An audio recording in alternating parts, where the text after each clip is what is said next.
બેટ દ્વારકાના બાલાપુર ગામમાં સરકારી જમીન ઉપર દબાણ કરનારાઓને નોટિસ આપવામાં આવી। ઓખા નગરપાલિકાએ પુરાવા રજૂ કરવા માટે આદેશ કર્યો। યોગ્ય પુરાવા રજૂ ન કરવામાં આવે તો દબાણ હટાવાશે। પુરાવા રજૂ કરવા ઓખા નગરપાલિકાએ લોક દરબારનું આયોજન કર્યું।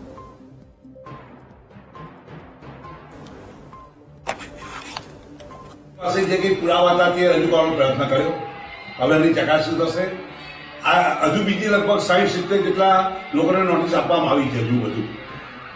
તો એ લોકોનો પણ જે કંઈ પ્રતિભાવ હશે એ આવતીકાલે આખો દિવસ ઓખા નગરપાલિકા તરફથી મતલબ હું અને મારી ટીમ સાથે મામલતદાર ટીમ સાથે મતલબ બરાબર છે હું આવતીકાલે ત્યાં બેસીશ અને પ્રશ્નોનું નિરાકરણ કરવાનો પ્રયત્ન કરીશ।